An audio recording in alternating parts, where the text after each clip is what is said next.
Fists together, I am somebody. I may be poor, but I am somebody. Red and yellow, brown, black, and white. We're all precious in God's sight. Everybody, somebody. Stop the violence. Save the children. Stop bullying. Save the children. Hold your head high. Stick your chest out. You can make it. Keep hope alive. Keep hope alive. Keep hope alive.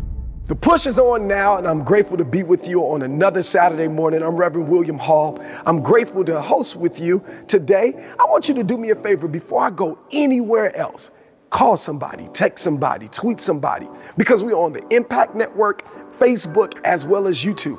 Those of you on Impact, if you got to step away or you simply are busy, you can DVR today. Go back and get you some insights, some information, as well as some inspiration. This week, we saw the women of South Carolina. They did it again, two-time national championships under the direction of Coach Don Stanley. Don, keep up the good work. We're rooting for you, we're celebrating you, and we're proud of you here at Rainbow Push. Also this week, Tiger Woods is back. A little over a year ago, Tiger almost lost his leg in a horrific accident, but now he's competing for his 6th green jacket. So again, to the ladies in South Carolina, we are celebrating you, and Tiger down in Augusta, we're rooting for you, because when we all win, the family wins. We're celebrating Judge Mathis this week. His birthday and his life means so much to us here at Rainbow Push. Judge Mathis is a partner, he's an advocate, as well as an amazing contributor to making the world a better place. So Judge Mathis, we say happy birthday to you. Keep on living and keep on serving. Also this week, none other than Dr. Iva Carruthers and Dr. Jeanette Wilson were honored for their social justice work here in Chicago. And so we thank God for Dr. Wilson and Dr. Carruthers for all that they have contributed here in Chicago, as well as in the nation. You live, I am somebody. I am somebody. On that balcony at the Lorraine Motel, this week, Reverend Jackson remembered. But it was something different about this trip. Reverend Jackson seems to have gotten a second win, and that win led him to continue the work of Dr. King down in Memphis, having organized with different partners in Memphis, and he flew to New York at the start of the National Action Network's convention, sharing wisdom and strategy with Reverend Al Sharpton and others. And so, Reverend Jackson, keep up the good work, keep moving, continue to shake trees that need to be shaken, because your work is inspiring this entire nation and world. As we get ready to conclude, don't forget, all roads lead to Chicago. That's right, we are celebrating as a family for our annual convention, June the 18th through the 22nd. As much as we're going to be celebrating, we are here to do some work. June the 18th through the 22nd, bring your family to Chicago. There's going to be a host of tracks for young people, young adults, as well as you. And so we want you, again, to go online, www.rainbowpush.org, to gather information, including ways in which you can register for our annual convention, June the 18th through the 22nd, here in Chicago. May 18th through the 19th, Push Tech. That's right, this virtual gathering online, 2 days, will unpack various opportunities in Silicon Valley. And so again, there's never been a battle we lost unless we stand up and fight. And so we want you to join us for Push Tech, May 18th through the 19th online, as we gather together different partners, different corporations, an opportunity for you to ask those tough questions, meet new people, and begin to build in Silicon Valley. So save the date, May 18th through the 19th, Push Tech. This amazing virtual convention is going to get you in line with where we're going in the 21st century. Well, as I said at the very beginning, we're grateful for our partners at Impact Network. We're grateful for those of you online, Facebook and YouTube. Subscribe online, because the push is on right now.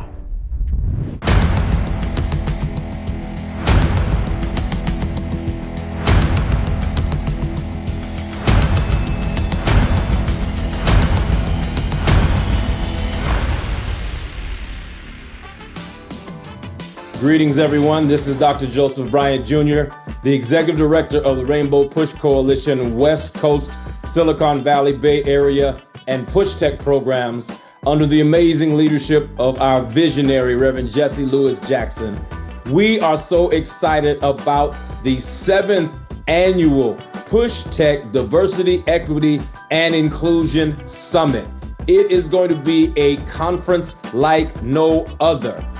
May 18th and 19th, virtually, coming to you in your home, in your office, on your smart device, on your laptop. We want to engage you in a historical, powerful, and inspirational experience that's going to rock your world, touch your life, and blow your mind at the same time.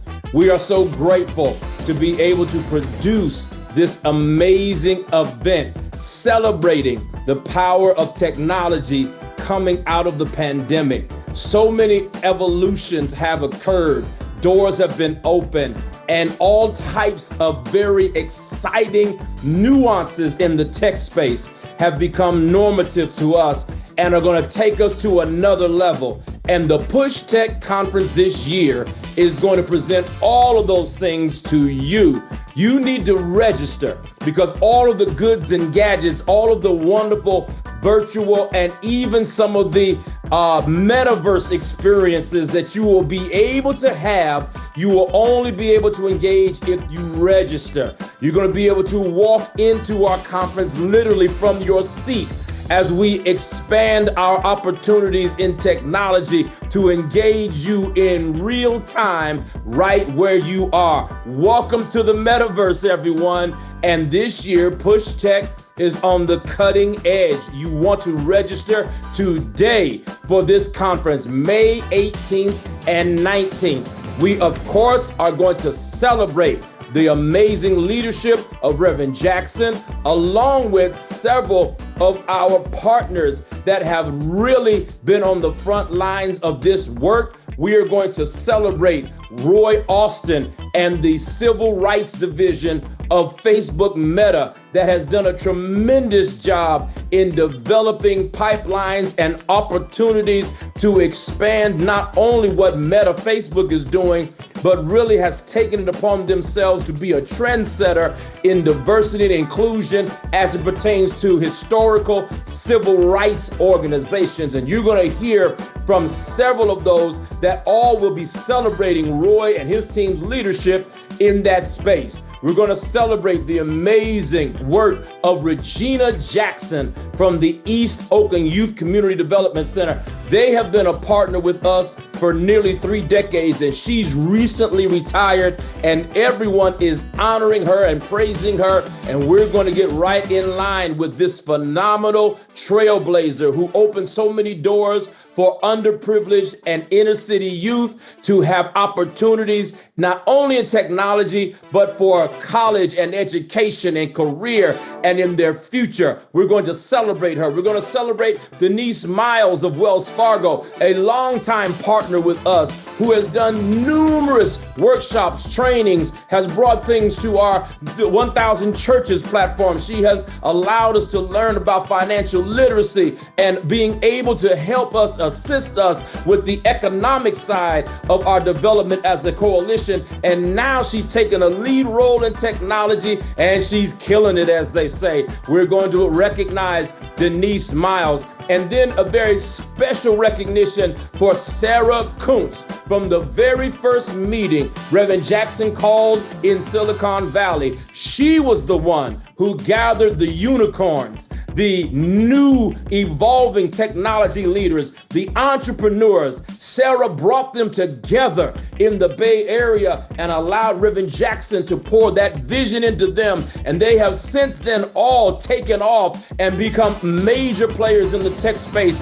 because of Sarah. Not only did she become that spark for us, she supported and spoken at every event, and she's a female entrepreneur and she has her own fund. She's the founder of Clio Capital, doing an amazing work. We're going to honor these folks and many others. We're going to have messaging from, of course, Angela Rye and Congresswoman Barbara Lee. We're going to be hearing about the fan-controlled football league that has just launched. We're going to learn about NFTs. We're going to learn about NIL, name, image, and likeness. We're going to have a huge presentation on cryptocurrency, Bitcoin, so many things that you are hearing buzzwords about, but you need to hear from the Push Tech Conference what this means to our economy, what this means to minority business, what this means for opportunities for your investments and your future and your finances and your children. We're going to continue to talk obviously about diversity and equity and inclusion in every realm as we expand into new markets and do more procurement and open more doors for more people to engage in the cycle of economic stability and strength. Sign up today, register today. Do not miss this year's 7th annual Push Tech Diversity, Equity, and Inclusion Summit, May 18th and 19th. We're going to have special trainings, even for college students looking for jobs, members of the faith community that still need to connect with technology. We've got you covered. Sign up today. Don't miss a moment of it. Make sure you register so you can get all the benefits, and we look forward to seeing you at Push Tech this year.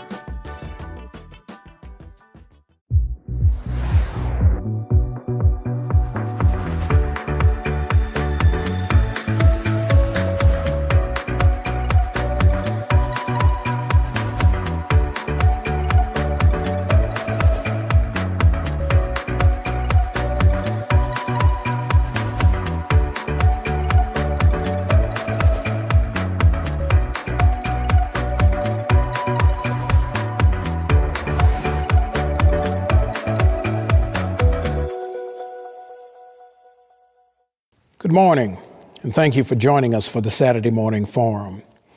I don't know about you, but if you're like me, you're feeling the pinch of higher gas prices, higher food prices. Everything seems to cost more.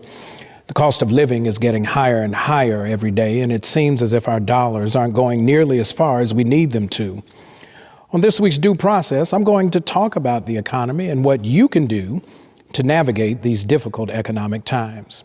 And as always, I will share with you the news about some of the important issues affecting all of us and how you can join the movement for civil rights and social justice. Stay tuned for this week's Due Process.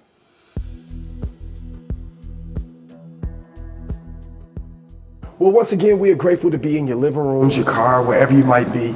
This is our Push Now moment. Today, we have with us a very special guest. She organized 2 years in a row one of the biggest marches on Juneteenth here in the city of Chicago. She is a political and a community strategist that has very proven sustainable results in both community as well as in different political circles. I want to welcome to our Push Now moment, Ashley Munson. Ashley, how are you? I'm good. How are you, Pastor? Well, yeah, I'm good. So the next 2 weeks, Ashley, we're going to deal with this political and economic scorecard, especially looking through the lens of us under 40. And so let's deal with economics. The biggest thing right now that is hampering, in addition to inflation, is student loan debt. Let's talk about that, Ashley. What do you see, and how would you explain the landscape in the next 40 years with student loans being on our backs? Sure. First, thanks for having me. I think I'll start the conversation by saying one of President Biden's promises before he was elected was to rid students of student loan debts. We can talk about the amount, that's a different argument, but basically to rid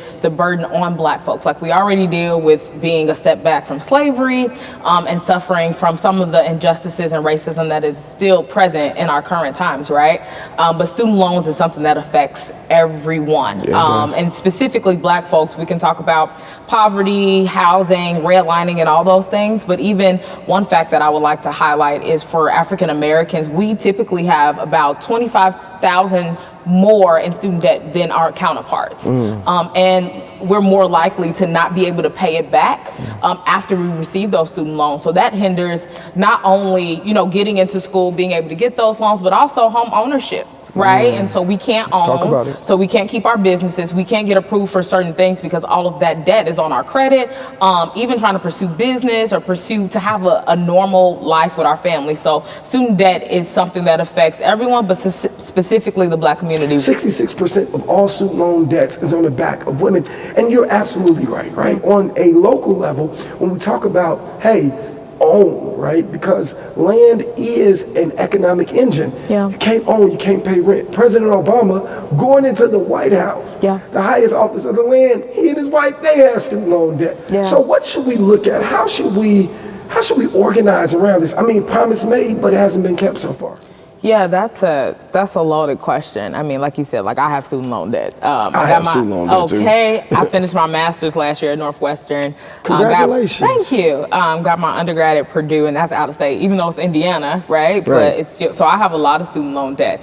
I think when you talk about organizing, I think you have to start with education, right? I mean, if you look at the arguments that happen on social media, it's like, well, you opt in to go into school, so why should the government have to cancel it? But we can talk about how the government bailed out banks. Different discussion, but also it's possible for the government to help assist or eliminate that. I know we're getting ready to talk about Ukraine and the economics of war, but $36 billion was signed away in the span of just 2 weeks. Yep. So the money is there. Yeah. The money is there, but you also have to look at what the U.S. can respond to, right? So when it comes to war and stuff, they are able to allocate certain monies because of the situation at hand, right? But to your broader point, the military is one of our biggest budget items, right? So if we're finding money for that, we can find money for student loans, even if it's not eliminate all student loans, it should be eliminate some, because at the end of the day, that spikes the economy. You get rid of $20,000 in loans for, you know, a big bulk of students that have the debt, that will boost the economy. And in a time of inflation, I know we'll talk about that, inflation, that's super important. But organizing around, I think you start with education to help folks understand what the real issue is. I think it's important for African Americans and Black folks to get on the same page. I think we're not monolithic, which is good, but also we need to get on the same page of what we believe and what we're moving forward to, because we have to be on a united front. And once that happens, I mean, we can corral. Imagine if every city in the nation's capital had thousands of African Americans gathering to advocate for this. It would be super powerful. But the interesting thing that you said is that when we look at neighboring countries, right, and we look at other nations, for example, when you go to Africa, education is free all the way through your master's degree, right? And Nigeria has the most PhDs in the world. And so education is not a commodity, it's access. It's access to imagine, it's access to exposure, it's access to the possibilities that come with the brain. For sure. And I mean, though we appreciate the scholarships, right? Yeah. For example, Push Excel has given away over $30 million, right? That's a big deal. That's amazing. But it's interesting about the economics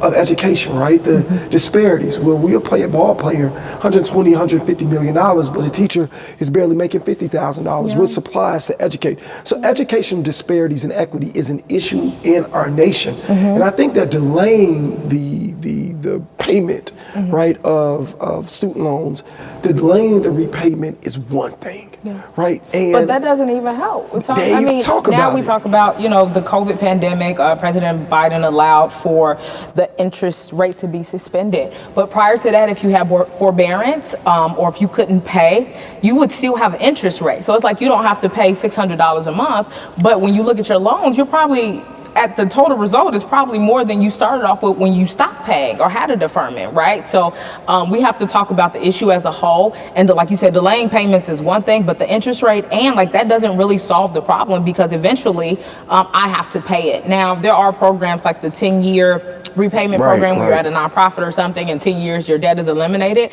But let's talk about those wages. But that's a portion of your debt. A portion of it, right? But even if you talk about wages, like we have to, that's if you get to 10 years. Folks are struggling so I work at the Greater Chicago Food Depository. And so during the COVID pandemic, we've seen more people at food pantries, right? And it's people that are like, should I decide to pay my grocery bill or do I pay this electric bill, right? So before we get to the 10 years, if you're able even to get into that plan, we have to talk about the wages, because people can legitimately not afford student debt. So to that end, right, as we pivot to inflation, right? Sure. Someone making, let's just say $75,000 a year. Sure. $75,000 a year, maybe a paycheck of maybe upwards of close to $2,000. And that's if you don't have health care and what have you, taxes taken out, $4,000 a month after taxes and other expenses. Sure. And when we say we don't want to live above our means, no ifs, ands, or buts about it, but $20 at a gas tank, $20 at a gas station is only giving you maybe 2 to 3 gallons in your tank. Yep. The cost to even use a ride share, Yep. surcharges, Yep. All of the things that we're accustomed to Sure. have now gone up. Yep. Arguments have been made that Republicans are better for business, Democrats are bad for business. But nevertheless, inflation has really happening. hit us. And so when we talk about inflation, what do you see the effects of inflation in the next 40 to 50 years, especially for us under 40? Yeah, that's a good question. I think if we don't get it under control, it could have more lasting effects than what has happened, right? So let's talk about it. Before COVID, people were struggling, right? So let's not act like, COVID made people struggle. No, like people were hungry, people didn't have jobs, and especially when it comes to African Americans, while the federal rate of employment is rising, like employment rates are on the rise for African Americans and particularly black males, that is not the case. We're still in poverty, we still don't have the best jobs. So when you talk about inflation, it has exacerbated the need. Run that back one more time. Because when we hear these job reports, and it's like, such. Let's talk about the segments of people that are still unemployed in spite of the infusion of jobs. And one more time, say that again. Yeah, no, like when we talk about, so federally, they are saying we have more jobs as a country, right? The employment rates are rising. Very true. But when we talk about demographics, that number is not rising for black African Americans, right? So it's true overall, but when we look at the different demographics and who's suffering, it's still black people, and then that category is black men. So inflation not only caused the need to have more money and wages and stuff like that, but when we look at our people, black folks, like we're still struggling. And I mentioned it earlier, like home ownership, right? House, it is not a buyer's market, it's a seller's market, right? So I bought my house right before the pandemic. I'm so grateful to God that I was able to do that. But looking at it now, like it's harder for black people to get houses because of wages. So let's run that back. So you got wages that wages can be high, but the buying power is less. Yep. You got student loan debt on your back, so the opportunity to even have the money, disposable income, or just simply to maintain a home is difficult. And then now let's look at, essentially, we touched on it, but the war. Yeah. The economy, there's no ifs, ands, or buts about it. America has the biggest military and we're the biggest arms dealers in the world. Yeah. Right? We sell planes, we sell guns, we sell so forth and so on. So a war is actually good to a degree for us because we're selling the arms to our allies in different nations and working out deals in which we protect them in exchange for something else. But this war is costing not only life, but what is this war doing to our economy? Yeah. I like talking about this because I like helping people paint the picture of how this affects you. Paint the picture. Right? So we talk about, we see things on the news, it doesn't affect us, right? There's a lot of gun violence and stuff, but because sometimes it doesn't directly affect us, we don't feel the immediate response or the consequence, right? This war, which is not over, and it's still a lot going on at the State Department and within federalism and stuff like that, but it affects us by gas prices. That's right. It affects us by goods and services. It affects us by our livelihood. I went to the pump the other day. Gas was $5.50. Now, I am grateful to God that I can afford it. But to your 2 points. One, I put like $20 in, I was rushing to church. I barely got to half. Danita was like, yeah, all right. What are we doing? Two, I can afford that. However, what are the people that are deciding between groceries, and not to mention groceries, goods and services, right? We don't realize a lot of things are imported from overseas, and though we don't have a lot of things imported from Russia directly, oil is one of those things, right? So if the gas prices are soaring, you need to get to work. But if I can't get to work because I don't have the gas, not to mention the surcharge on Uber and Uber Eats, transportation to get downtown and to wherever your workplace is, it's just a lot going on. So inflation and the war, they are directly correlated. And the interesting thing that you've reminded us of is, first of all, we have the most oil in the world. Yeah. We have the largest reserves in the world. We produce the most oil, but we don't want to use ours. Absolutely. We want to use other people. So Russia does this heinous, inhumane act of war next door to Ukraine, all of the imports of oil, that gets cut. Then we see other commodities from just that section of the world moving it from this place to this place. The cost to move it goes up. So a t-shirt or a suit will now cost you $20, $30 more. In addition to that, when we look at the politics of this, right? There are umpteen many elections that are predicated on if we go to war, meaning we jump into it, though we are part of the NATO alliance, then that might cost someone an election. So all of this, how would you grade the next 50 years of our economy? Grade, like a letter grade or like? A letter grade. I don't know. That's difficult. I mean, first of all, we talk about the elections that are this year, right? We have state reps, state reps, state senators. Then we have some of our federal races. But like the presidential election is in 2 more years. Absolutely. The mayoral election is next year, right? So we have all these elections that will affect us. But I think if we talk about the economy over a period of time, I mean, it depends on how we respond to now. We talked about student loans, we talked about inflation and all those things, but it's about policies that actually work and that manifest on a ground level, right? So I love to tell people that, you know, federal elections matter, state elections matter, but all of this affects us. And it's important that we're involved so we can know how to handle 2 or 3 years to come. I like what you said. You said it's how we respond now. And these next few moments before we wrap up and go on further in this broadcast, you said, how do we respond now? Now, you did something amazing. 2 years ago, you responded. 2 years ago, George Floyd dies. You responded with the gathering of Juneteenth. Followed up with an amazing march the following year. Marching matters, right? Protesting matters. Shaping policy matters. But when we look at our economy, Ashley, what maybe 3 things can we do to respond right now? Student loan debt, inflation, and even this cost of war. What can we do to respond? My honest answer, maybe it's not 3, but I'll come up with 3. I think is we have to get united on the same front. Right. Unity. We have different unity. We have different denominations as far as church.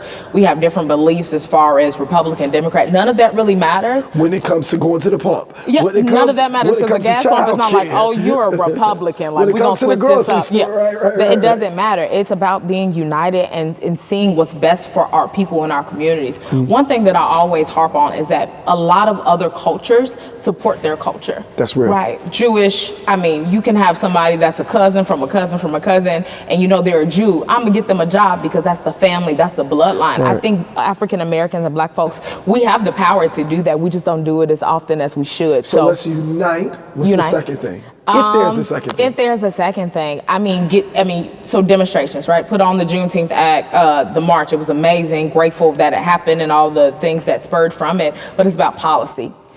We have to hold these elected officials accountable. And that, I know people are like, how do you hold them accountable? They're in office. Well, if we start at a local and state point, you can vote them out of office. You can run for office if you feel like that's your job. But before we get to that, we have to hold these people accountable that are responsible for our livelihood. So I'll say 2, unity, accountability. 3, I'm always point it back to God. Keep the faith. I mean, keep the faith, keep the hope, but also, you know, being a good Christian is not just reciting scriptures. It's about being involved in your community and understanding the things that affect your livelihood, but also your neighbors. So I think it's important that we unite, hold folks accountable, but also keep our faith and be accountable to ourselves and our community. Well, there you go. You heard it here. These 3 things, simple things. Number 1, in the words of Reverend Jackson, keep hope alive. So let's hope for a better tomorrow. In the meantime, in between time, let's organize. Let's reach out to those who are in office, whether you voted for them or not. Let them know, I see, I hear, but I disagree. And then last but not least, a faith without works is a dead faith. So let's resurrect the work of our ancestors that got us to this point, and let's move forward. So again, A through C, or A through D. A through D. How would you describe our economy? I think overall, I'm gonna say a B-. A B-. That's cool. A B- is good, leaning on average. So in the meantime, in between time, you all, this is Ashley Munson.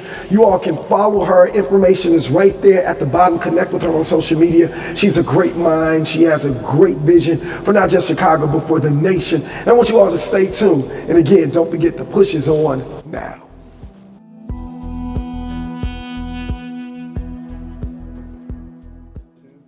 This is Bishop Tavis Grant, the National Field Director for the Rainbow Push Coalition, and I want to thank you for being part of our International Saturday Morning broadcast. I want you to go to all of our platforms, like, share, comment, and tell somebody, tag somebody, as we keep hope alive. You know, this week we look back on commemorating the assassination of Dr. King, and so much has happened from then to now that we must stay on the field. We want to give a real serious congratulations to the city of Milwaukee that has elected the first African-American mayor, Mayor Cavalier Johnson. You know, we've been working in that region from Racine to Kenosha to Milwaukee as we lay forth a social justice agenda, and we look forward to working with the Johnson administration, particularly as it relates to the taxing of black churches there in Milwaukee. We know that we can do better, and together it's always better when we do get together. And so our challenge now is to invite you to our annual Rainbow Push International Convention, June 18th to June 22nd. As we're looking at fairness and equity in new markets, expanding the margins to make sure that we both achieve inclusion and diversity. So much is happening in the economy, both here in the States and around the world. It is an imperative that we have our fair share, that we are playing by the same rules, that the playing field is level, and we are given every opportunity to do for ourselves. If you want to be a part of this year's convention, go to rainbowpush.org and click the tab for this year's convention. Every session, every engagement is going to be life-changing. And listen, I need you to also become a member of the fastest growing social justice army in the world. And our leader is Jesse Lewis Jackson, as we keep hope alive. Push Excel's goal is to inspire students to strive for excellence in education in spite of personal, family, and community challenges that they might experience. How do we do this? By advocating for educational policies that guarantee equal funding for all students without regard to race or economic standing. By engaging parents, students, and teachers in pursuing high-quality education and striving for educational excellence at every level. And by forging partnerships with community-based and public sector stakeholders in education.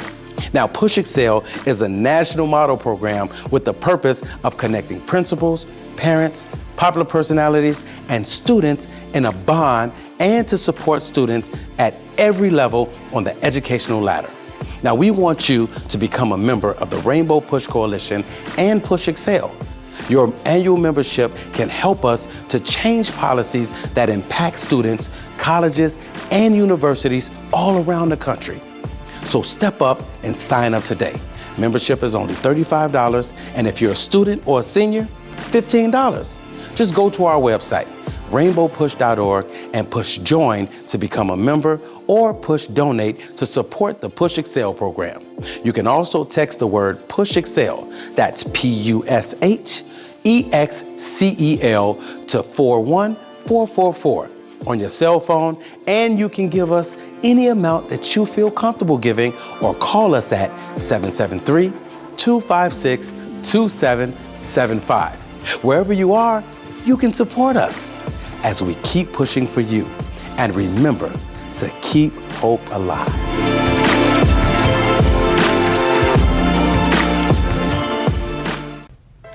Attention college students, if you are in need of financial assistance, Push for Excellence can help. The Orally Sanders Scholarship is a $2,500 award available to students of all majors with a minimum 2.5 GPA. For high school seniors, we offer the $5,000 Cirilla McSween Scholarship and the $2,500 Airmark Trade Scholarship. Deadline to apply is April 15th.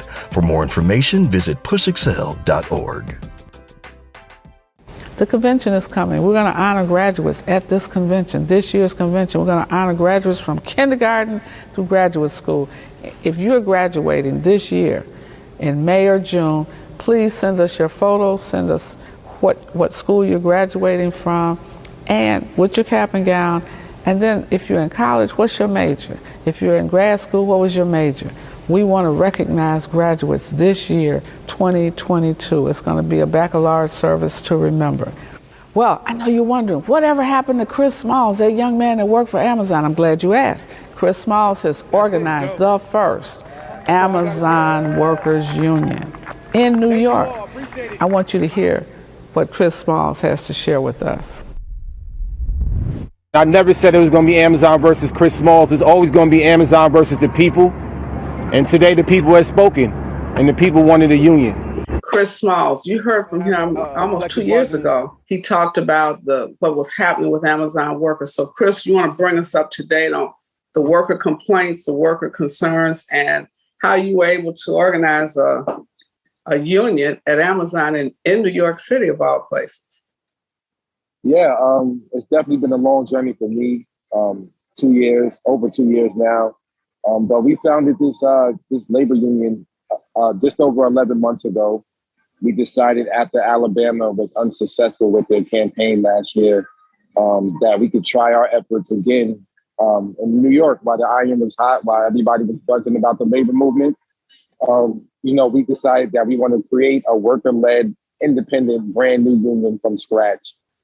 Sounds crazy, but as a former Amazon employee myself for 5 years, being a supervisor for 4.5 years at the company, knowing the ins and outs of the company, along with my lead organizers who also, same thing. They've been around the company 3, 4, 5+ years. We felt that this was the best way to get it done because we are the actual workers who built this company. So we invested into this company. We poured our blood, sweat, and tears into the company. So standing up and protecting ourselves was definitely valuable to us, and we felt that this was the best way to do it, and we were successful with that. So how is this union formed? How is it different than the existing labor unions? Are you recognized by the National Labor Relations Board? All of that. Yeah, so anybody could form their union. Who does that in 2022? Not too many people, but I can tell you it's really a simple process. If you gather 30% of your workplace, you file a petition, you get an election, and you have to win 50% of your building or your workplace. And once you win 50% of your workplace, you have a union. So that's exactly what we did. And we had a big bargaining unit the size of a small city. We're talking 8,300 people that we're representing now. Wait a minute, you had 8,000? 300 people, 8,300 people. 8,300 people that you now represent? Absolutely. Wow, yep. That's amazing. That's larger than a lot of unions. Yeah. So a lot of locals, I should say. Right, and I can tell you we're going to grow because we have a second election in 2.5 weeks. From the building right across the street, we also filed a petition for. So their election is on April 25th. It's a smaller building, but it's still another 1,600 people that we're going to add additionally, hopefully when we're victorious again. And, we already, since we won this past Friday, we already been contacted by over 50 buildings nationwide and also even several buildings overseas as well. So what kind of benefits did you negotiate with Amazon on behalf of the workers, or have you started negotiations? Well, we're in the process of that. We haven't started any negotiations yet. Amazon is still disputing the results of the election. So we have to go through this phase where, possibly we'll have a hearing or a trial to ultimately determine whether there's an overturning or they're going to upheld the election. But we undisputedly won. We won by over 500 ballots. There's no disputing in that because everybody watched it. It was live on Zoom. Everybody was able to watch it. It was a public hearing. So I don't see how they're disputing it, but they're trying to claim that the NLRB had some influence on it, which is ridiculous. What we're negotiating for, what we're going to negotiate for, or fight for rather, is $30 an hour, job security, better medical leave options, longer breaks, having a pension, free college for yourself and your children, a shuttle bus to take the workers to and from the ferry, because it's a long commute, 2.5 hours commute for some of these workers. Once again, a better quality of life. That's what every union provides. You're asking for $30 an hour. What do the average worker make today at Amazon? Well, depending where you live in the country, every region. Let's just do New York as an example. So New York, they get paid 18. I think it's like $18.50. somewhere around there. But with the cost of living in New York and the prices of gas, the prices of food, inflation going up, it sounds like it's sustainable, but it's not. I worked at Amazon until I was capped out. You get capped out after 3 years, meaning that I wasn't even able to get any more raises. So you could be there for 10 years and somebody could be there for 3 years, and guess what? Y'all still getting paid the same amount of money. What do you mean you couldn't get any more raises? I don't understand. They have a wage cap. So if you're getting paid $18 or $18.50 when you get hired, in 3 years you get paid $21, but that's it. There is no more raises after that. So even if I'm a supervisor after 3 years, I can't make more money? Nope. I was capped out at $25 an hour and I still had a second job. And tell people a little bit about yourself so they'll know that you're a parent. Yeah, absolutely. I'm a single father. I have twins, 1 boy, 1 girl. They're 9 years old. I lost everything in the middle of the pandemic. I lost my health insurance for me and my children. I lost, my main source of income, obviously losing my job at Amazon. So, what I'm doing now is for them is ultimately because, I don't want them to go through what I would do.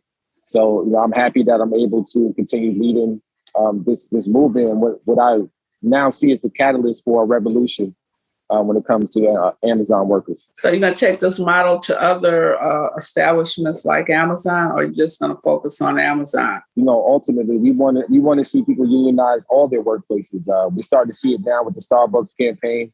That's already spreading like wildfire. We want to hope to have the same effect, which I'm confident that we will. And I can tell you now also, we've been contacted from workers from other industries already. I had an email from a worker from Walmart. So, maybe that's something that we can explore, further down the line as well. What would you say to people that are interested in getting more information about the Amazon, you call it the Amazon Workers Union? Amazon Labor Union. Amazon Labor Union. It's interesting that you use the name Amazon. Yeah, the ALU. Yeah, we wanted to make sure that we still understand that it's not us versus them. We do work for the company, but we want to make sure that there's a relationship that has representation. And that's why we called ourselves the Amazon Labor Union. Okay, what closing remarks would you like to say to those who are watching and listening to you? I think this is very powerful. And by the way, how old are you? I'm 33. This moment. So at 33, you have organized and formed a labor union to liberate workers. So what are your closing thoughts, Mr. President? I just want everybody to continue to support us. We're grassroots, worker-led, independent, with no major back end, no major money, no major resources. We need all the cavalry we can right now, especially now that we finally won the election. We definitely need more support. So continue supporting us. If you can donate to our GoFundMe on our website, AmazonLaborUnion.org. Follow us on social media. We have TikTok, Instagram, Facebook, at Amazon Labor Union. Well, congratulations and thank you. We hope to see you at our upcoming Rainbow Push Convention, June the 18th through the 22nd, because I think more of these worker-led unions, which is the way unions were started in the first place. You're back to the of labor, organized labor. And thank you so much for all you do. I know you're going to DC to organize some more. Absolutely. Thank you. I will be looking forward to that. Absolutely. Right. Thank you, Chris Smalls. There's so much more work that you're going to be doing. We congratulate you at age 33, organizing the first Amazon Workers Union. And now we want you to stay tuned. Don't change that dial. It's time for, I know you're waiting for it, Due Process. Welcome to Due Process. I'm Todd Yeary. This week we begin with the economy, where overall inflation, higher energy costs, and wages lagging in sectors that are overrepresented by workers of color and poor workers continue to be the source of great anxiety for workers and families. U.S. inflation has hit a 40-year high, driven largely by higher fuel costs, which is a factor in overall supply chain costs. And while some are predicting a coming recession, the realities of higher prices for families that are already stretched is adding to the usual stress of simply trying to survive in the upside-down economy. The war in Ukraine and the global tensions that flow from it continues to give energy to the erratic market responses and overall economic uncertainty. Even the efforts to close the wealth gap through home ownership is facing stiff headwinds as the 30-year mortgage rate continues to move higher, making the affordability of buying a house much more challenging for some. So, what do? Some financial advisors offer suggestions for how to remain economically stable during these times. So here's your economic call to action for the week. First, review your budget. Reassessing our financial situations and prioritizing essential needs will ensure that we are maximizing our available dollars. Second, set spending priorities. Many families are cutting back on activities such as eating out and other social activities, which could have an adverse effect on persons who work in the hospitality and service sectors. If you have to travel, only take essential trips on days when the cost of gas is cheapest, often between Tuesday and Thursday. Third, look for value. For many, saving money with coupons, yes, coupons and sale items will be key. Finally, invest and save as part of your plan. It is critical that building our emergency asset balances be part of the formula to endure during the current financial difficulties. By all accounts, the next few months are going to be very challenging. Rainbow Push Coalition will continue to advocate for economic relief and share key strategies to help you and your family effectively navigate these tough economic times. The fight to protect the legal authority of the mayor and city government of the town of Mason, Tennessee, was taken to the courts this week as lawyers from the NAACP and Counsel for the Mayor and Town Council have challenged Comptroller Jason Mumpower's attempt to take over the town's fiscal functions. The majority black town filed a motion for a temporary injunction against the comptroller's order. The comptroller cited a state law that only speaks to the comptroller's power to oversee a local government's budget process. But the law does not give the comptroller the power to expressly take over the fiscal administration of the local government. Lawyers for the state argued that the Chancery Court does not have jurisdiction to enjoin the comptroller's declaration and have requested that Mason's petition be denied. Mason is a town where 60% of its almost 1,400 residents are black. The town had been led by white elected officials until 2016, when nearly all of those serving in local government resigned amid allegations of fraud and corruption.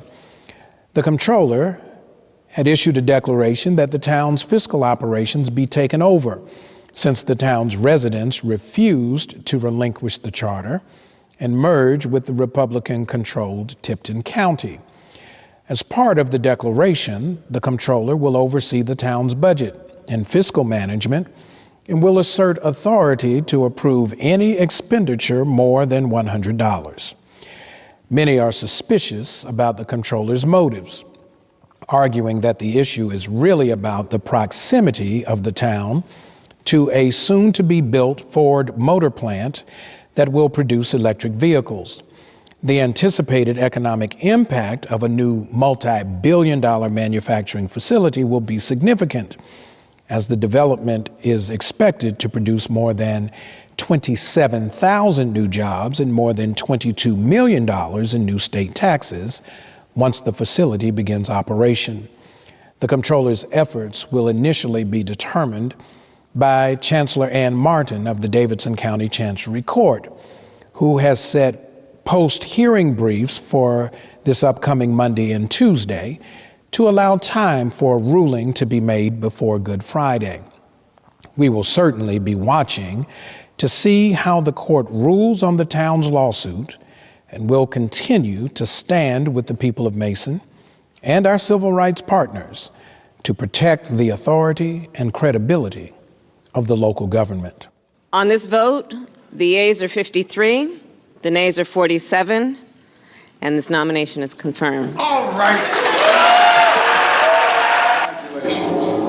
Remember these verses from the Broadway musical Hamilton? No one really knows how the game is played, the art of the trade, how the sausage gets made. We just assume that it happens. But no one else is in the room where it happens. No one really knows how the parties get to yes, the pieces that are sacrificed in every game of chess. We just assume that it happens. But no one else is in the room where it happens. This week, something amazing took place in rooms where we don't pay quite enough attention to the process or the outcomes, unless the significance of the moment commands all other business as usual to stop, so that deference might be given to the amazing thing about to take place. After a marathon nomination hearing, a committee vote and stalemate, and a procedural countermove to resolve the stalemate, the moment finally arrived for the United States Senate to bring to fruition what history and destiny have waited for since 1789. Since the constitutional creation of the Supreme Court and the legislative establishment of the federal judiciary, 115 persons had been confirmed to serve on the highest court of the land. Among them, only 7 had not been white men, 2 black men and 5 women, among them 1 Latina and 2 Jewish women. There had never in the 232 years since the court's first convening been a black woman amongst its ranks. That is until now. On Thursday, the United States Senate confirmed Judge Ketanji Brown Jackson to be the 116th Associate Justice of the Supreme Court of the United States by a final vote of 53 to 47. 3 Republicans, Senators Susan Collins, Lisa Murkowski, and Mitt Romney, voted with all 50 Democratic senators to confirm one of the most qualified nominees to ever be nominated. With the setting that some might argue could only be divinely orchestrated, the first African-American Asian woman vice president of the United States officially presided over the vote to confirm the first black woman to the court, much to the political and ancestral dismay of many Republican senators, most of whom left the chamber before the final vote was announced. We should be mindful and take note that making history often sifts those who seize the moment and rise to the occasion from those who surrender to the darker issues of rhetorical warfare and public cowardice. But what we must remember is that what happened in this room was largely made possible by what happened in this room. Whom we elect has everything to do with rising to the occasion and seizing the moment of opportunity to change the trajectory of the nation and the all too recent tendency to reduce racial justice and equal opportunity to tropes about critical race theory. The threats of holding the nomination process hostage being advanced by some Republican senators is a reminder, in the words of Senator Lindsey Graham, that, quote, elections have consequences, end quote. This moment is made possible because the people had representatives in the room where it happened. It happened here, here, here, and soon here. Congratulations to Justice Designate Ketanji Brown Jackson. You make all of us proud. Finally, a personal moment of appreciation and appeal. 1 year ago today, I underwent radical prostate surgery to treat prostate cancer that had been diagnosed a few months before. Driven by the awareness of family history and other risk factors that make Black men 2.5 times more likely to be diagnosed with prostate cancer, I underwent surgical treatment and began recovery, while trying to remain true to the doctor's admonition to do almost no work and focus on healing. 1 year later, the surgery and the recovery have gone well, and I have returned to a full schedule of responsibilities thanks to the gift of science, good doctors, and good friends, other Black men who had been or were dealing with the same disease.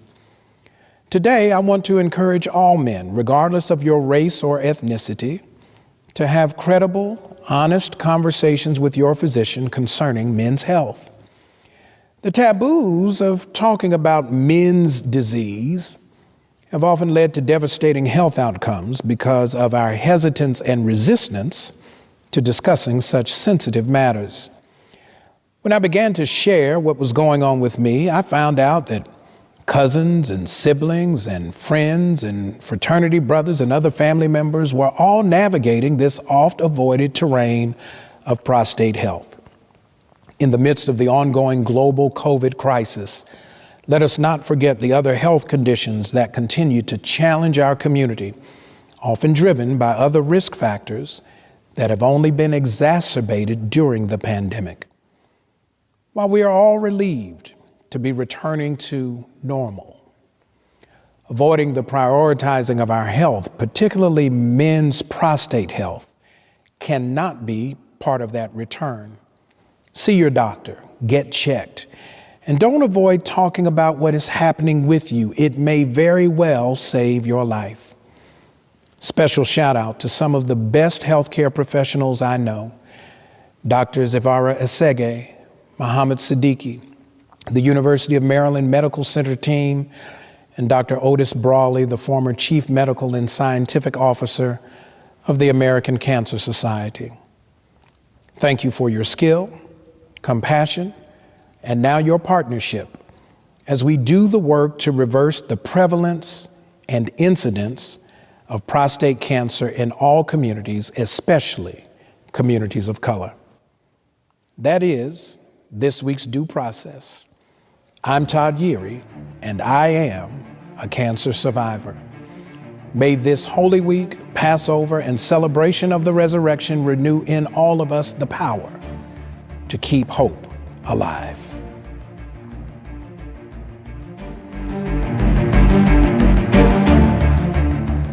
Thank you so much, Dr. Yeary. We appreciate all of you who have been watching with us today.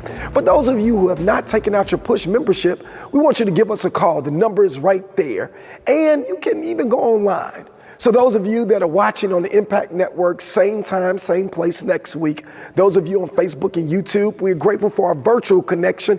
And next week, part 2 of dealing with the Under 40 political report card with Ashley Munson and so many other guests. Again, don't forget, the Push is on now. We're excited to get more people involved in Rainbow Push, supporting the programs of Push for Excellence and the Citizenship Education Fund. If you're interested in impacting public policies, if you believe in the scholarships that we give to thousands of students each and every year, you can become a policymaker by becoming a member of Rainbow Push right now. For an annual membership of $35, or if you're a student or senior, $15, you can help us make a difference in the lives of millions. How do you become a member? Visit our website at rainbowpush.org and press join. Or maybe you'd like to support us. You can text the word PUSH, that's PUSH, to 41444 on your cell phone, and you can give any amount you feel comfortable giving. You can also call us at 773-256-2775, or go to rainbowpush.org and push donate. Wherever you are, you can support us as we keep pushing for you.